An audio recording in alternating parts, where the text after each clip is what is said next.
After 10 minutes, it ceased recording. One by one, the 750 viewers logged off. The show was over. It had been her best-attended video blog to date. The night Nora Vogel died, the power went out in Westtown, Massachusetts. Everything went dark from Route 290 south to Olive Lake. Televisions blinked and computers held their breath. The big map at the power station shut down. The grid had a disconnect, and dot by dot, the colored bulbs representing the homes of Westtown popped off like Christmas lights. David's son lived in one of the big houses on the western shore of Horizon Lake. He was grounded for smoking. His mother had found his stash behind the hall hamper, so David was home alone, watching Scarface on Retroflix.com. David's computer was a Sony Triptych, the kind with a 3-monitor layout and content spiral technology. David's dad invented the Triptych, and his dad's company, Sun Enterprises, sold them. Each monitor scanned and responded to the others, so when David image searched the new Cadillac Pinnacle on Monitor 1, Mon 2 splashed the latest stats from Gearhead.com. Mon 3 responded with a vid of Gearhead's top model, Cynthia Sunday, washing a caddy in her bathing suit, and so Mon 1 answered with condom ads. It went around and around, over and over again. Link by link, the Triptych brought David from Scarface to Al Capone to James Cagney to James Dean, and finally to Starry-Eyed Stranger 42.blogspot.com. Nora died on Monitor 2. The image was so clear, David could see her eyelids flutter. He didn't know how to react. The monitors did.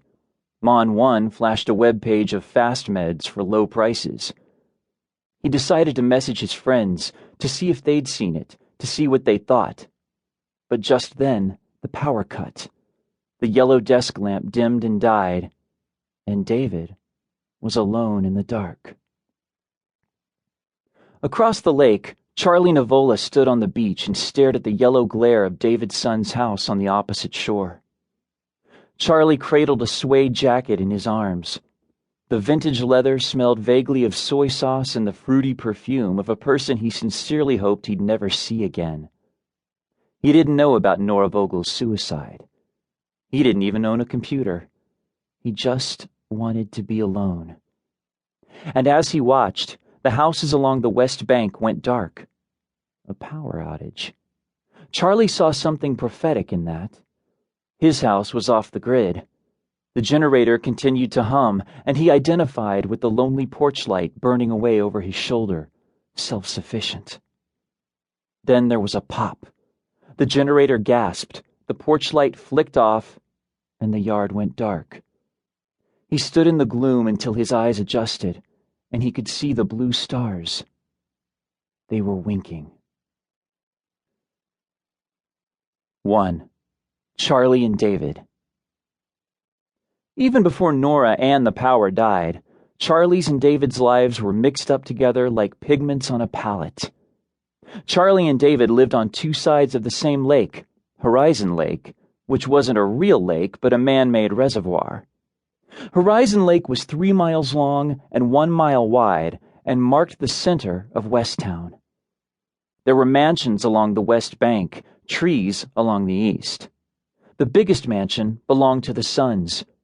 It was a 4-story glass palace, split down the middle like a dollhouse so that the family inside was always visible.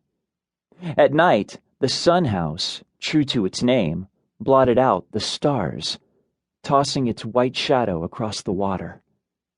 The West Bankers had long ago bought the land on the East Bank so they'd have no ugly houses to mar their view. The only lot they couldn't buy belonged to a botanist and his wife, Charlie's parents. The land had been in the family for years, and they refused to give it up at any price. The Navolas kept an old map of Westtown on their den wall.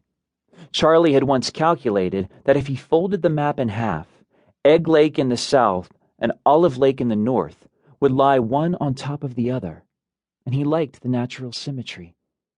If he folded the map the other way, Charlie's and David's house